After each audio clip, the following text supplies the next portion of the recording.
Chromosomes. Little strands of nucleic acids and proteins are the fundamental genetic instructions that tell us who we are at birth. Most people are born with 46 chromosomes, but each year in the United States, about 6,000 people are born with an extra chromosome, making them a person with Down syndrome. If you've ever encountered someone with Down syndrome, you know that they are some of the kindest, most joyful people you will ever meet. They truly have something extra. My name is Lisa Nichols, and for 30 years I have been both the CEO of Technology Partners and the mother to Allie. Allie has something extra in every sense of the word. I have been blessed to be by her side as she impacts everyone she meets. Through these two important roles as CEO and mother to Allie, I have witnessed countless life lessons that have fundamentally changed the way I look at the world. While you may not have an extra chromosome, every leader has something extra that defines who you are. Join me as I explore the something extra in leaders from all walks of life and discover how that difference in each of them has made a difference in their companies, their families, their communities, and in themselves. If you like this episode today, please go to Apple Podcasts or wherever you listen and leave us a 5-star rating. I'm excited to have Juliette Blake on the show today. Juliette is the founder and CEO of Moxies. Welcome to the Something Extra podcast, Juliette. I am so delighted that we can make this work today. Thank you so much for being on the show. Yes, I'm so excited. Thank you for having me. Yeah, and we have to give a shout out to Genevieve Craker. She really insisted. She goes, you two have to know each other. And as so many times, what often happens is if it's somebody that I really trust, I go on and have that conversation. And I absolutely love you and I love what you're doing with your platform, Juliette. And I cannot wait for our listeners to learn from you today. Well, thank you. I know. I love when you connect with somebody and then they're like, oh, you have to meet this person because they also see that like initial like spark or energy or why there would be something synergistic to connect on. So grateful to have met you. Yes, I agree. Well, before we jump into everything you're doing today, and you're doing a lot, I really want you to take me back to growing up because I know that you grew up in Greenwich, Connecticut. You're in Greenwich now. I think you moved away for just a little bit. In fact, we'll talk about this, but you got your degree in anthropology from Washington University here in St. Louis. I did. I spent 4 years in St. Louis. I know. I wish that we had met then. That would have been fun to have taken you to coffee while you were in college. Loved that. I know. But I think some of your early experiences, well, I know they did, Juliette, really have been pivotal in influencing what you do today even. And I'd love for you to go back, and I think you started drawing these cool girls at the age of 10. Tell us more about that. So I know your mom's a graphic artist, so you probably got a little bit of her, a lot of her talent there, but what inspired that? Yeah, so we were coming back from a family vacation. I was bored and I started doodling these girls. So I was 10 and I doodled them in my mom's Filofax, right? Like, let's really take it back. Like, kids are like, what's a Filofax these days? What's even a planner? That's not digital. So I started doodling these girls in her Filofax and I called them Cool Girls. And it was just, little doodles that I had done. My mom was like, oh, these are really cute. And she kept them. And kind of pair that with my sister, Olivia. So she's 5 years younger than I am. She's actually the incredibly talented artist. Like if we're like, I'm also creative, but if we're looking at from an artistic talent perspective, like that is Olivia. She got that fully from my mom. And she then always used to draw herself with these big like pigtails on the, like these big buns and like pigtails on the top of her head. And so my mom kind of took these two drawings of Olivia and we just started playing around with them. It was a hobby for a long time. We created a Juliette character and an Olivia character. And this, goes all the way back to the first company that I started. But essentially for Olivia's birthday party, we ended up making these characters for all of her friends. And that is really where it was the first time that we showed, girls this art. We really hadn't, it was just a hobby for so long. And her friends absolutely loved them. So it was really that first kind of, okay, let's taking these doodles and then like bringing them to life for us as a hobby and then like showing them to other girls. And this was back in, I mean, I was I was 13, so my sister was 8. This was like 2003, I think, is probably when that was. Mhm. So a long time Yeah. ago. Yeah. Oh my goodness. Well, you guys, you and your mom really kind of turned this into something when you were 16 and you had Miss O and friends, O being Olivia after Olivia and friends. But I mean, I read a lot, Juliette, about how even at that birthday party, you were 13, your little sister was 8, and you were noticing some things, even like the way the girls were talking and what they were talking about. And, can you like dig into that a little bit? And then I would love for you to kind of talk about the research because you've done a lot of research around this as well. Totally. Yeah. And yeah, I could talk about this forever. So what I noticed at that birthday party. So yes, I was 13. I was thick in the middle of middle school. My friends and I were dealing with all of the middle school things that they change how they happen, but like what happens in middle school, especially for girls, it remains consistent over generations and generations. So my friends and I were dealing with those things in middle school, but it was that first time that I started seeing some of the stuff happening with Olivia and her friends. And like I said, they were just turning 8. It was her 8th birthday party. And it was honestly really shocking for me. So, they were clicking off and leaving each other out. They were talking about their boyfriends. They were talking about how they didn't want to eat birthday cake because they didn't want to get fat. And I was like, what is happening? Like, this is wild to see. And honestly, as the older sister, it was also like very upsetting to see. I was like, what? Like, my baby sister and her sweet friends like are already kind of moving on to this like next phase. And it was also really interesting because at that time, like tween wasn't a word. Like tween wasn't something that people were like talking about. It was like you were a little girl or you were a teenager.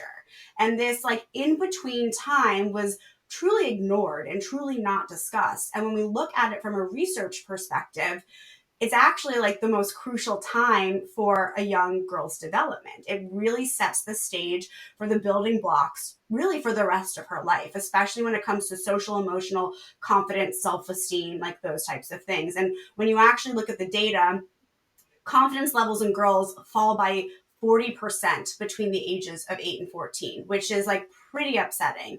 And so like Mhm. it is truly like that pivotal and crucial time. We also see, I mean, there's a lot that we can talk more about this later, but like when we look at currently now what is happening with current social platforms and how they are disproportionately negatively affecting girls and why they are disproportionately negatively affecting girls, so much of it has to do with the developmental stage that they're at and the vulnerabilities and sensitivities that they have during this specific period of time. So tween has always been something that has been really like near and dear to my heart in what I built before with Miss O and Friends, now what I'm building with Moxies, because it still is this very overlooked time. And it is a hard demographic to specifically build for because, they're not little girls anymore, but they're not teenagers yet. And it is a very nuanced time in a young girl's life. And so Mhm. I think tweens it's an incredibly special time and such an important time. And so for me, thinking about how we can use research to build for them in ways that are actually setting them up for success has always been something that, I've been doing for so long and now just kind of building that into something new. Yeah. I mean, what really started as a hobby, Juliette, is now your life's work and your calling. I mean, I feel like you're called to it, right? Yes, And absolutely. I cannot agree more that it is so, so critical because of all the Yeah. noises. So many noises and so many noises out there telling little girls what they're supposed to be and what they're not supposed to be. And yeah, so but it was pretty incredible though, because when you were in at WashU, so you and your mom turned this into a brand when you were 16 and really turned it into something. But then when you're at WashU, you received a significant investment from Procter& Gamble. And you and I have had a little side conversation about that because your dad was an executive at Colgate. And he said he felt a little weird about that. But you got this significant investment from Procter& and Gamble to turn it into a global brand. And I would love to, I think I read even, Juliette, that at the time, this time, the company, you weren't even out of college yet, and the company was valued like at $15 million, even at that point in time. But tell us a little bit about all the brand included, because I'm like blown away by all you guys did. You had a show on Disney. You had books that came out of that. Tell us more about everything it included. Yeah. So Misso and Friends was really like this lifestyle social brand for tween girls. We also were teen as well, but like it was, focusing on tween, a lot of user generated content. After that investment from Procter and Gamble, we were able to grow to one of the top girls websites globally. So Misso and Friends ranked number 3 right under Teen Vogue and 17. A lot of like articles and prizes and games and giveaways. And we then were able to take that IP and created one of the first original series with YouTube Originals, and then we partnered with Disney. That was honestly like one of the most special experiences of my life. I'll tap more into that in a second. But we did books, we did licensing, we created apps.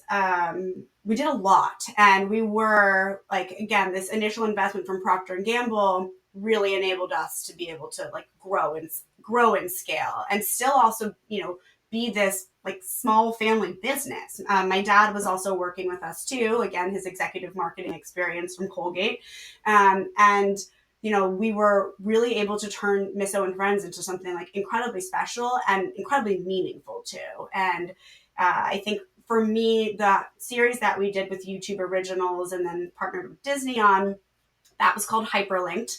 And it was actually inspired by my story of starting Misso and Friends. So like the characters' names, Juliette, Misso is the character. The parents' names are Hermine and Paul. Like it's pretty crazy, like to see that story of like my life like come to screen in such like a powerful way. And one of the coolest things about that series is, so the show was basically based on a girl who wanted to start a website to help her sister and her friends through middle school while dealing with middle school issues of their own. So the story that you just heard me talk about. And it also really focused on entrepreneurship, positive female friendships, girls working together, and then had a big focus on STEM and computer science. And what was really incredible about that series is there was this external study done that showed that girls who watched just the first episode of Hyperlinked, so that is just 22 minutes of content, were 11% more likely to pursue a career in computer science than girls who didn't.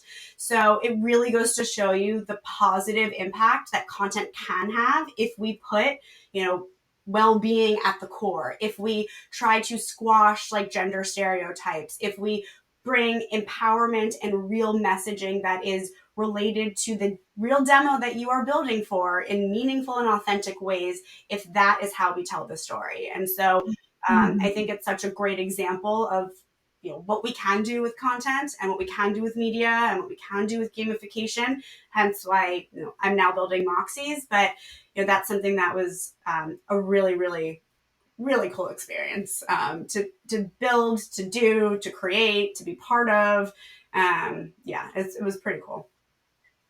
It's I that's when I when I learned that, Juliette, I'm like, I am so in, because I run a tech company, and we talk to clients all the time. And I will tell you, in fact, I just had breakfast with a client last week, and the conversation was about there are not enough women in the STEM Yeah. fields. Yeah, really. In fact, she has no woman on her leadership team. She's at the Wow. top. which is phenomenal, but there's Yeah. no other women. And, I've always said, I feel like we've got to start earlier Mm-hmm. introducing girls Mm-hmm. to STEM and to STEAM and saying it's Yes. cool. It's cool to build websites and it's cool to be this, right? And I cannot remember Madeline. I can't remember who this is attributed Is it to. Madeline DeNono from Gina Davis? Um, the quote that says you can't be what you can't see. You can see her, you can be her. So Yes, we worked with Madeline DeNono and the Gina Davis Institute on Gender and Media on Hyperlinked. So they were actually one of the, like, Gina and Madeline were advisors on the series. advisors. Yeah, and so it's basically like if she can see it, she can be it. And so much of that is that accurate representation. And the other organization that actually uses some of that messaging too, that the Gina Davis Institute also collaborates with, is this foundation called Lida Hill. And so Lida Hill Philanthropies, and they essentially invest in women's STEM initiatives. And we worked with them on Hyperlinked as well. And I received it. They're actually the reason why we are able to build Moxies, because I also received a grant from Lida Hill Philanthropies to build out this first version of Moxies. And so really for them, it's being able to put women center stage when it comes to any type of STEM advancements. And yeah, Hmm. they're both like incredible organizations that I have been so honored to be partnered with, because what the work that they do and how they are actually like moving the needle in truly meaningful ways is incredible. Yeah, that is so awesome. We'll put those in the show Yeah, notes, to those, Juliette, in case there's other people that are yeah, interested. totally. But yeah, we could probably do a whole podcast just on that. And Totally. I've got a Yeah, lot I more know. questions for you. So let me ask you something. What was the biggest leap of faith for you when you took and turned Mrs. O and Friends into this global media brand? What was going on in your mind? Was it more like ignorance is bliss? Like not really knowing what you're getting into, or were there some doubts even that you had to overcome? Yeah, I mean, I do think a little bit was ignorance is bliss, learning as I was going and not really knowing the difference. I Yes. think that a lot of that was attributed to the fact that I was young, right? I was in high school and then in college when Miss O and Friends was really growing. So I was just kind of learning as I was doing. And, there was obviously a ton of mistakes that were made along the way. Sometimes I'll like see like an email I sent when I was like 23 and I'm like, oh my God, how did I send that email? Like, this is horrifying. That I thought this was like, I'm like so embarrassed for myself. But I did really just kind of have to like learn as I went. And I do think, a big part of that was with Miss O and Friends, I did have my family support, right? I was working with both my Yes. mom and my dad. And so it was this family business that like together we made leaps of faith together. A really big one was before we received the investment from Procter and Gamble, my family had invested a lot of their personal money into Miss O and Friends, and we then, as a family, decided to invest the money that my parents had put aside for me for college. And so that was absolutely a big leap of faith, right? Like that, and I was a part of that conversation. It wasn't. I wasn't. Not included in that conversation at all, but that was absolutely a big leap of faith. Money my parents had been saving since I was born to like put into this business. And Mhm. you know, I think now, like especially like now as I'm building Moxies, the leaps of faith that I have had has been a little bit more individual, because I'm not, yes, I do still work with my mom and we have a really close working, she's so involved in Moxies, but Moxies is like my company now. And so I think so much of what I learned with Miss O and Friends is absolutely like setting me up for success in like this next phase with Moxies. But like this is a lot of like personal like leaps of faith when it comes to what I'm building now.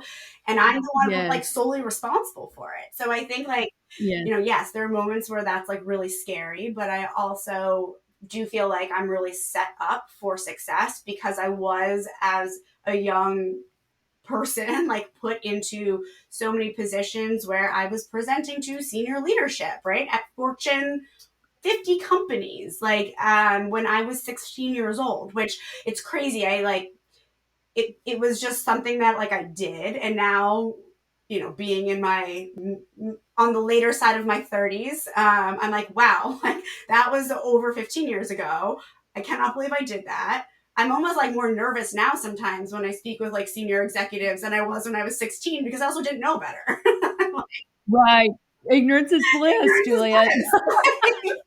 You didn't know enough to know what could go wrong, or to even be scared of it, probably. And yeah, I think there's a lot of beauty in that. I mean, Greg and I were younger when we founded our company, and I say to people now, I mean, we really just didn't know what we didn't know, and we just did. You just do, right? So we Absolutely. call it flying the plane while you're, or building the plane while you're flying it. Exactly, literally. And that's what Sometimes, being a founder, I mean, yeah, that's what being like a founder is. So much is it, like, yep, it yep, is. yep, yep. Is it gonna work? Yep, I Yeah, don't know. Let's see, let's see, let's yeah. see. I bet there were some things that you learned though during that time. I mean, really, probably the building of the confidence, probably a lot of resilience. Did you have any setbacks that you can remember in those early days, Juliette? Oh my gosh, we had so many setbacks. We had, I think, one of the biggest I mean, I think this wasn't, I mean, yes, it was a setback, but I also think everything happened the way that it should have happened. So, like, that's again how I absolutely believe that. But when I was graduating college, we had an offer from one of the largest media and entertainment companies you could imagine, to acquire Misso and Friends. And it was like we went in to pitch them on a Friday. We got the offer on a Monday. Like it was like pretty crazy. And I was then going to go work for that company. I was going to move to a different state after college and like go live there and all of these things. Like everything was like getting set up as, as kind of this next phase to be acquired. And then the deal fell through.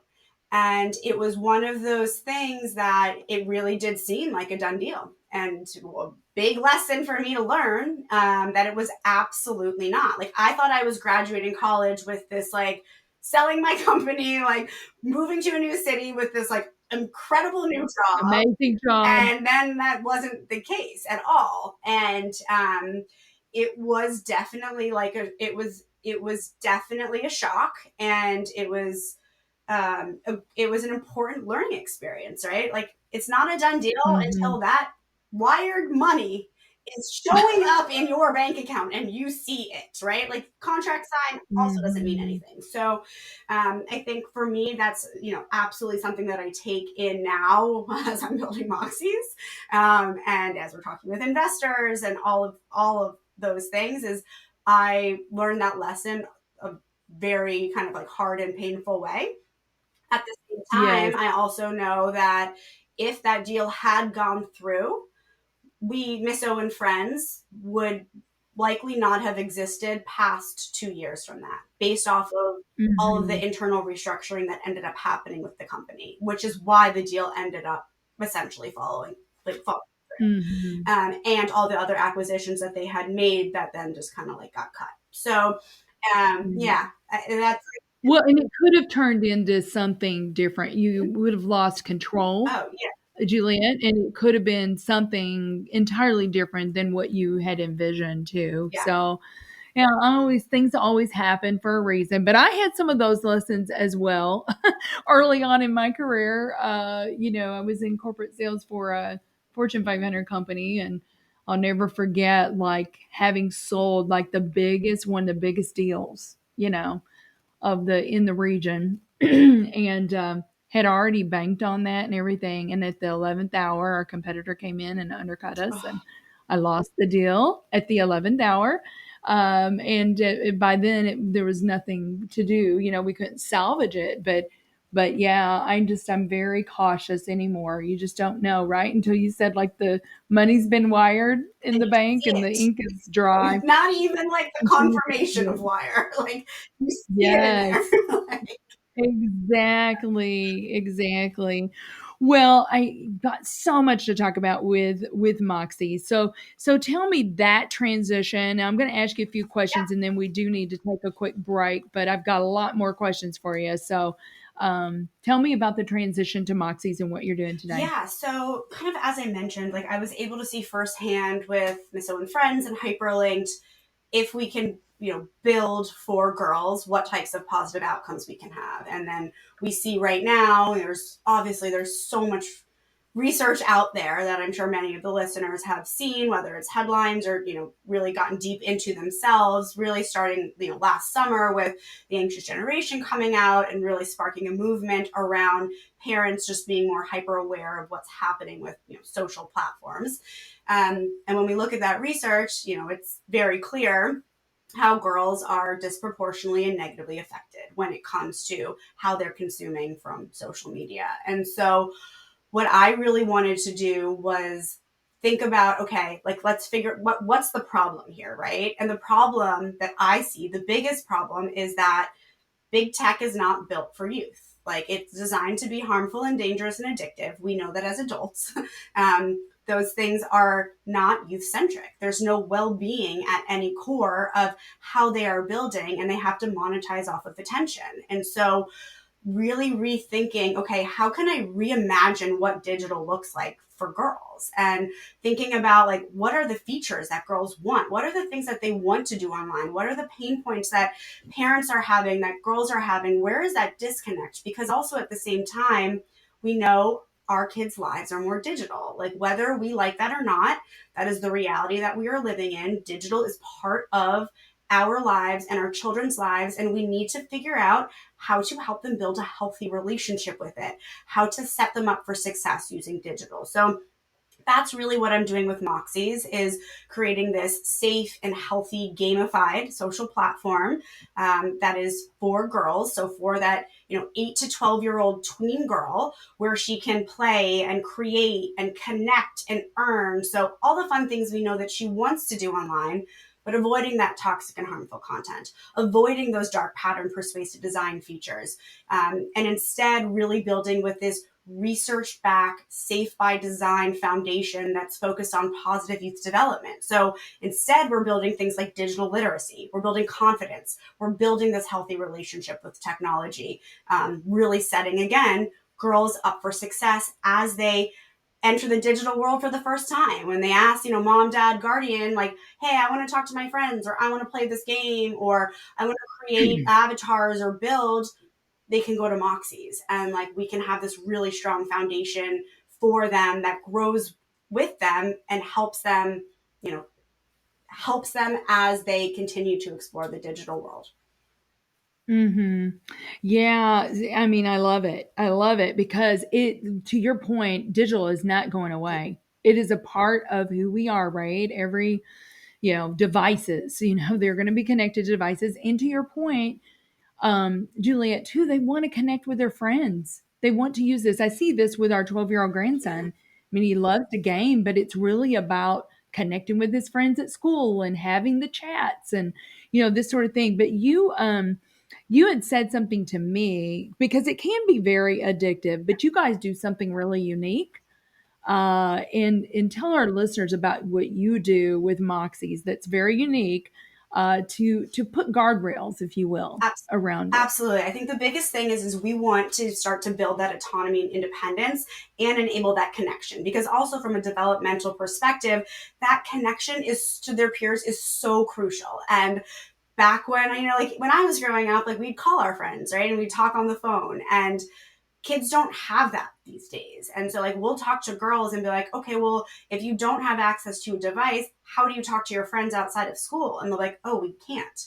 We don't. And so when you look at that from a developmental lens, that's actually not good. Like that's missing a key component of that connectivity and that like community. So what we're doing is, again, putting these safeguards on that connectedness, because again, we know it's something that girls want to do and is developmentally important for them to do. So, for example, one of the main features of Moxies is our chat. And so a few things that are different with our chat, like when you think about it from an iMessage or a WhatsApp, is girls are joining groups that they are already a part of in real life. So it could be any extracurricular, it could be sports, right? After school clubs, Girl Scout troops, friends from sleepaway camp, like any community group, neighborhood friends, whatever it might be, from a place of worship. And they are joining those groups, and then they are able to, talk with those friends in that group chat. What's different also is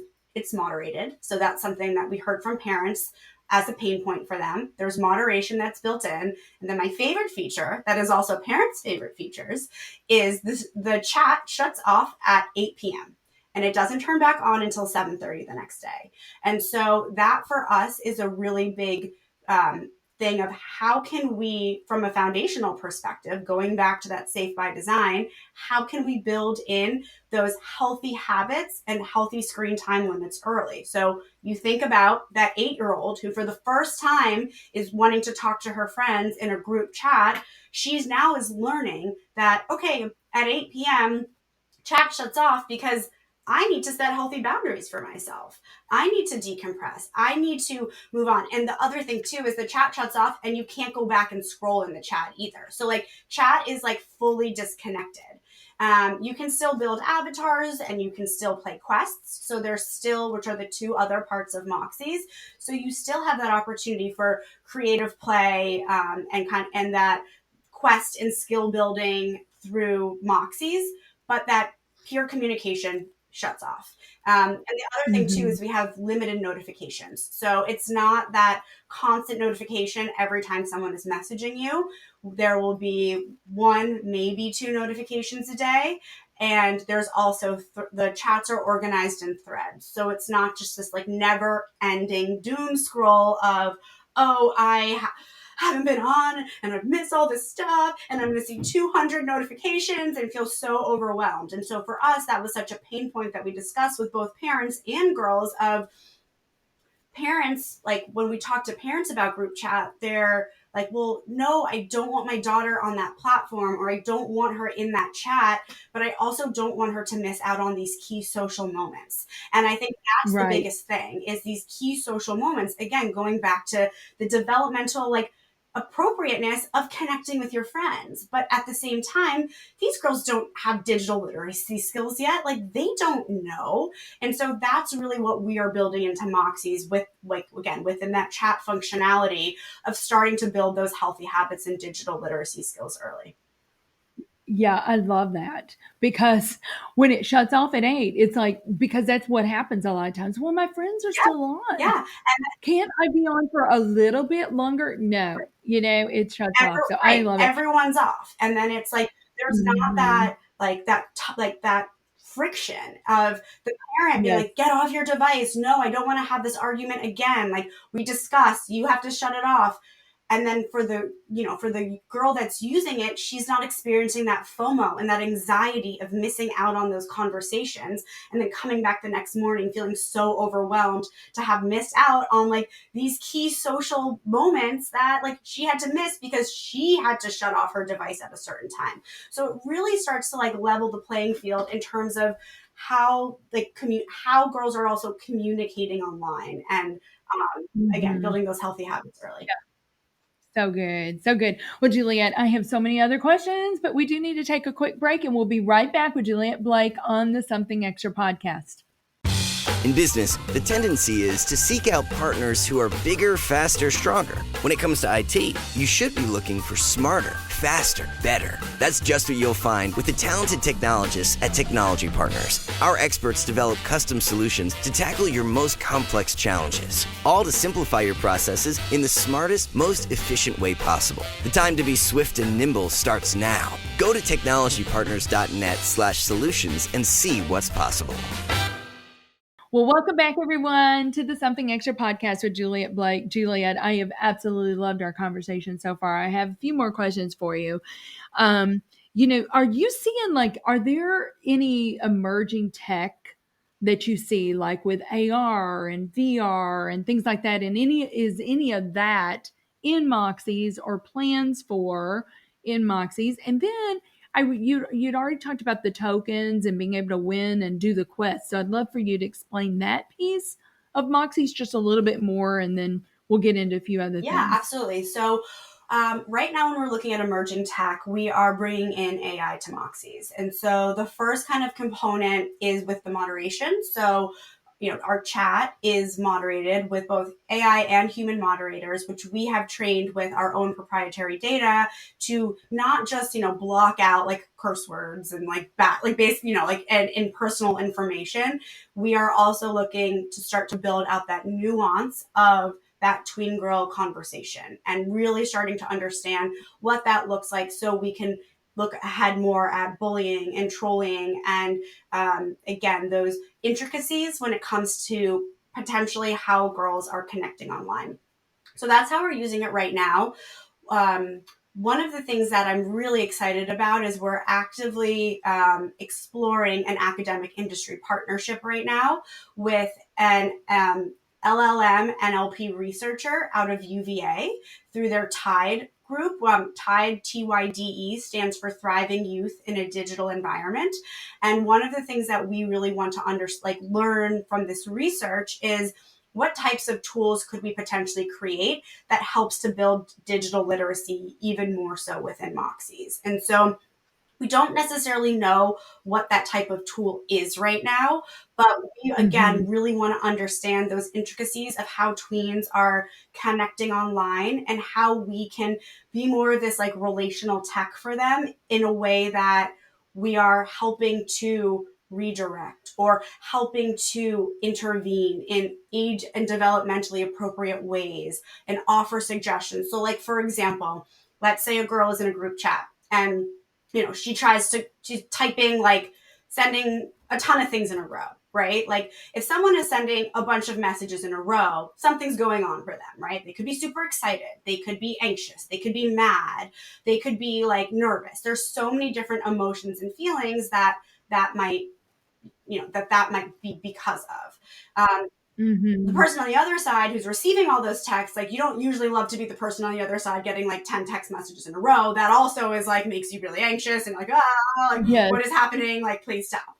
And so like, how could we essentially be able to see that and be like, okay, something's going on for this user. Like, what is it that's happening for this user? And how can we make a suggestion to be like, hey, looks like you might, be like struggling a little bit with X, Y, and Z right now. Here are some recommendations. Or, you know what, it might be a good time to, take a break and like, let's take like 5 deep breaths. Like we're going to do that with you. So like thinking about, and again, this is just like, could be potentially one tool of what that looks like. We don't know what that tool is necessarily going to be, but thinking about how we can almost like even redirect. So like maybe if that user is focused on like obsessing over like her outfit for the first day of school, right? And like a very normal thing that like girls want to talk about, but we're starting to see that it's going into this like unhealthy, obsessive, maybe comparative. We start getting into body image and like we start kind of moving into that. How can we see that and what can we send that girl to that is going to help solve this problem for her in a really, again, meaningful, healthy, developmentally and age appropriate way. So those are things that I'm really excited about, of how we can use AI for good. And I think for us right now, the biggest thing is AI is such a fast moving, it's so fast moving and so evolving, and it's really top of mind for parents, for educators. Like it's a big big conversation topic right now. And for us, it's kind of like, okay, how can we slow down to make sure that we put on this developmental lens in anything that we're doing with Moxies? And so with AI very specifically, we are looking at it through this developmental lens because we know that how technology evolves in many cases tends to conflict with these sensitivities of youth development. And so really trying to think through a thoughtful approach around that. Yeah, that's so good. And what I'm thinking is like predictive patterns, is using it to identify patterns.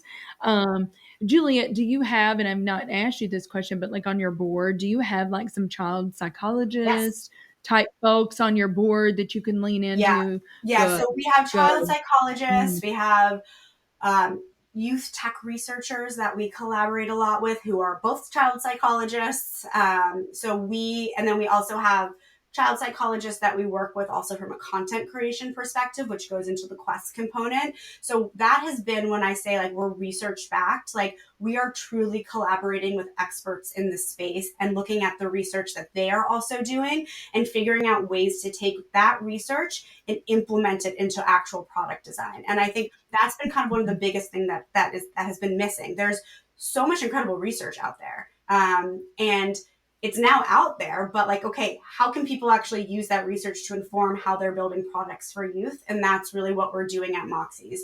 And we really collaborate often with these researchers to make sure that we are, again, building Moxies with this like well-being safe by design foundation. Yeah, I love it. Well, we've talked a lot about girls. Is Moxies being developed for boys too? What because you've described to me girls and boys are different, with this, it's later for boys. Can you like talk a little bit about that, Juliette, and what's being done for boys? Yeah, totally. And I think that's a really great question. For us, Moxies is being built for girls right now, right? Who knows what there could be in the future, but I think the biggest thing is the features that we've also pulled out for Moxies, which are group chat, avatars, and quests, where you're earning digital goods. Those are three very specific things that work for girls. Those features aren't translating to what boys are necessarily looking for. Like if we're generalizing, right? And what research shows. So that's kind of part one. Part two is that as you just kind of mentioned, boys develop later than girls. And so a lot of these things that are happening at this 8 to 12-year-old range for girls, those are not happening for boys until they're like 13 plus. And so it's very different for them in terms of developmental milestones, especially in relation to their peers and their communities and how they are comparing themselves to their peers and what that looks like. So it is a very uniquely girl platform. And yes. Again, because girls are so negatively disproportionately affected when it comes to our current social platforms, that's why Moxies is for girls. However, our goal with Moxies is to essentially showcase how you can build, again, with this safe by design foundation and create this new foundation for how tech companies should be building with youth in mind, youth being both boys and girls.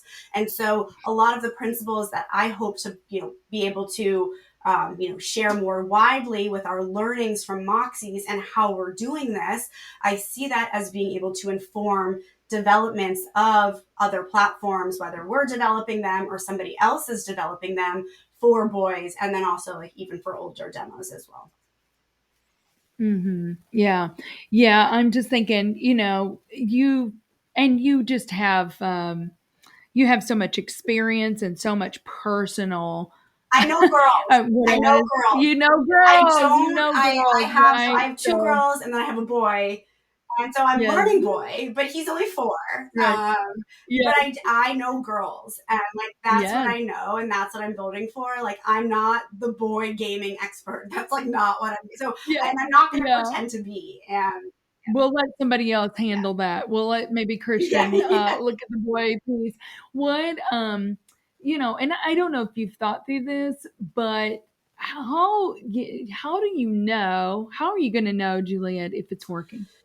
How are you going to know if you're moving the needle on what you're trying to move the needle on, and that is a healthier self-esteem for girls? Well, we're actually going to be researching it. So this summer we have 4 PhD researchers that are joining us from top programs across the country in clinical psych and social work and education and computer science as well. And we are having them start to track the efficacy of the platform and look at it in terms of well-being outcomes, look at it in terms of confidence and self-esteem and sense of belonging, more positive mental health outcomes. So that's something that we are starting to track out and look at seeing, okay, what is the efficacy here? What's working? What can we do better?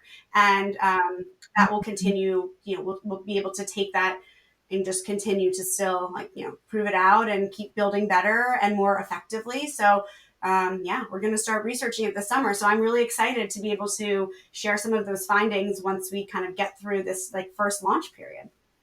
Yeah, that is so exciting. Well, let me ask you this, Juliette, for tween girls out there dreaming of possibly being an entrepreneur one day, what kind of advice would you have for them? I would say the biggest thing is build something that you love. Whatever it is, it has to be something that it really speaks to you. I feel like I've seen a lot of founders who build something because they think it's going to make a lot of money, or they build something because they think it's going to sell, like they want to sell it. The passion that you bring into your business as a founder, especially when you're early and trying to get people to believe in you and take a chance on you, you can't fake that. And so if you love dogs, but you are building a product for cats, like, and you don't like cats, you're not going to be able to sell that product. You're not going to be able to get people to believe in you with that. So, you don't necessarily have to be, it doesn't necessarily have to be for you, right? Like, you could be building a product for your grandparents who have dogs because you want them to be able to find dog walkers if they can't get out of the house or something like that, right? Like, who knows what it could be, but you're doing it because you love dogs and you love your grandparents. And so it doesn't necessarily have to be for you, but I do think it has to be something that you can really sell people on how much you care about this problem. Yeah, that is excellent advice. I love that. I love that. Well, you guys, you and Christian have 3 children of your own. Yeah. Juliette, and they're young. They're still very young, very stair steppers, just like our 3 were. But what are you teaching them right now about their own uniqueness, about kindness, belonging? What are you teaching your own children? Yeah, we talk about this with our kids a lot. Like, kindness is like the biggest word in our house. Like, was that kind? How did that make someone feel? How did that make your sibling feel? Because there's a lot of sibling tensions right now with them being so close in age. They are best friends, but they also fight like best friends and siblings. So we talk a lot about kindness. It's one of the things for us when we are having family dinner together. We ask everybody what their favorite parts of their day was, what the worst part of their day was, and we talk about why. And so for us, a lot of that has to do with kindness, how they treated somebody else, how something made them feel, what they can do about that, right? Not being able to necessarily control what other people do for you, but how you can react to that. That's one of the things we talk about a lot with them. And then with confidence, it's really interesting, especially having 2 girls and then a boy, and all my kids are really different. So like, they actually are the quintessential stereotypical birth order. So like, the oldest first daughter, the middle child, and then like the baby boy. Like, it is so Right. stereotypical. So they're all very different in terms of how they respond to feedback, constructive criticism, like parenting's like we parent them, we kind of have to parent them different. And I think with confidence, that's been one of the things, especially with the girls. I think my son is plenty confident. I'm not worried about him right now. But you do start to see confidence things shift, even at these really young ages with the girls. And Mhm. so how we can the biggest thing that we've been doing is really celebrating each of their individual uniqueness and not trying to do anything to compare any of them. Very specifically the girls Mhm. too, because they're 16 months apart and they're back-to-back grades. And so the last thing I want them to do is be competitive with each other and compare each other against the other one, because they are so different. They have completely different strengths. They have totally different interests. Their personalities are so different. And so that's been one of the biggest things for us, is building their individual confidence by celebrating their uniqueness, essentially, is what we've been doing. That's beautiful. Beautiful, beautiful. Well, you're busy. You're a busy woman. So let me ask you this. I mean, you've got these 3 little kids, you're running Moxies, you're the wife to Christian. How do you personally build in self-care, rest, even space for creative thinking about your business? Yeah. I would be lying if I said it was easy and I was doing it really well. I think it does ebb and flow. I think there are moments where I'm like, okay, this is a sprint. This is a phase. Like, I know this is going to be an insane time. And then there are moments where I can be more leisurely and I can be more relaxed, and I am not setting timers every 15 minutes to move on to my next task. Otherwise, like, I won't get things done. I'm in the timer phase right now. But one of the things that, I really do try and prioritize is movement. We have a dog too, who is my first child. He is 9 years old, and we really trying to take him for a walk around, even if it's just around the block. So even if it's 10 minutes, prioritizing that movement for me is huge. I also will drive in my car with nothing on. So no podcast, no music. I will use that as time for processing and creative thinking, especially if I'm going to drop off or running, running back and forth. It just allows me to sort of think through some of the moments of my day. And that's not necessarily doesn't seem that luxurious, but being alone in my car with no children and nothing on the radio or nothing on coming out of the sound is actually pretty clear. It's a pretty clarifying moment for me.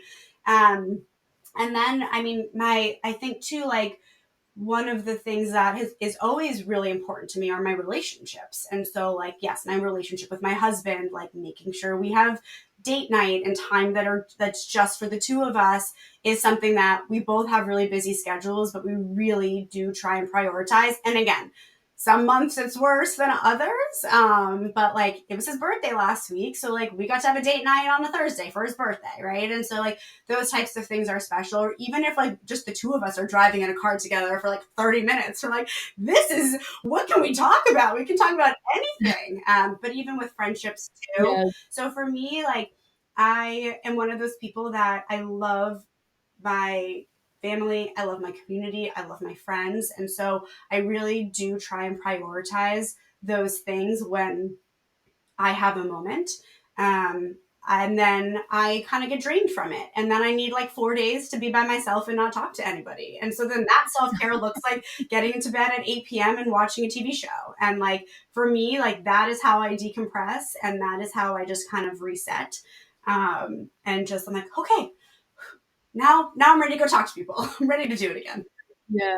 Yeah. It's a lot. It's a lot. Well, I'm glad that you mentioned that about you and Kirsten, because he's got a big job too, right? He's a managing director of a big global investment firm in New York, and he's got a big job. So keeping that, your marriage really strong and doing those things like the date nights or playing sports together or whatever the case may be. And the other thing that we also get the other thing that we do get to do is, and this is kind of one of the blessings of COVID, is he now has his full work set up also at home. Blessing and curse, right? Because he can always be plugged in and truly connected. His work phone is also in our home, the landline of it. But the blessing of it is that he's not staying at the office until 10 or 11 at night. He is home to put the kids also to bed most nights.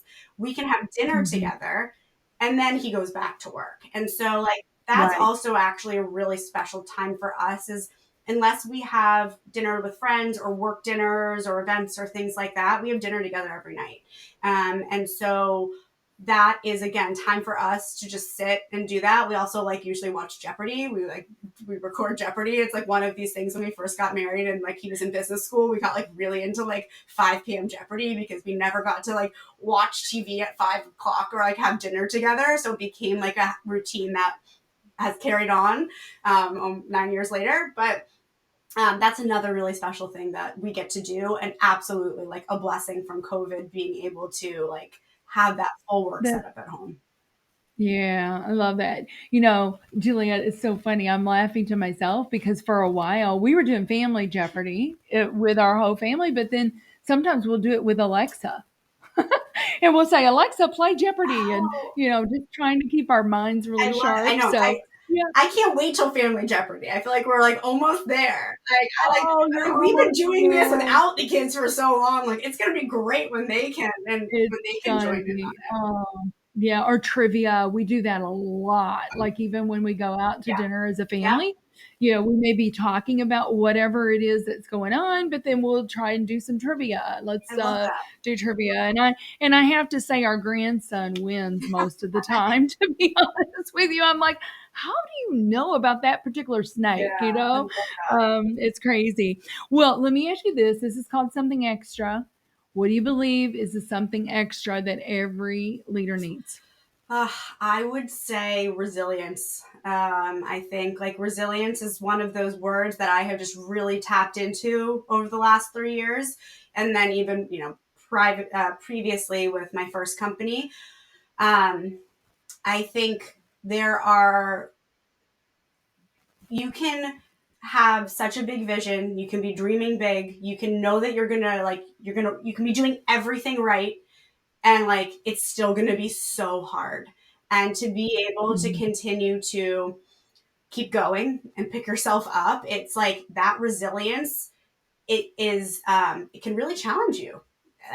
But you have to be able to have that, because I even think back to last year, I was kind of like, I don't know if this is going to work. Like, I don't know if I'm going to be able to like get capital to build this. And like, I'm like, what am I doing? Like, I'm missing these moments with my young children. I'm working so hard. Like, what is to show from it? And I was just like, no, like, I know that this is important. Like, I'm building this for my kids. Like, this is why for me, it's like, I Mhm. feel okay missing these moments too, because I am doing this to build a better future for them and their communities.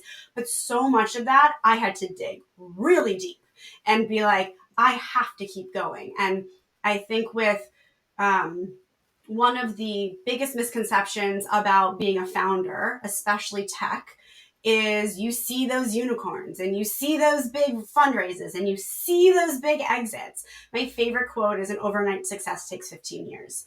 And I think like that is Yes. because there is so much resilience and so much hard work. And in so many, yes, there are those crazy, like those not less than 1% of companies that have those like, in a year type of successes, but so many of those companies have taken so many years to build and have been iterated on so many different times and have pivoted and changed. And that's because they have a resilient founder and a resilient team. Mhm. Mhm. Yeah. You're preaching to the choir here, Juliette. Sometimes it takes 40 years, but I often think of the iceberg, and the iceberg, the what you don't see beneath the surface is so much bigger than what you see up here, right? And Absolutely. it's just like any professional athlete. What we don't see are the hours and the hours and the hours in the Yep. gym.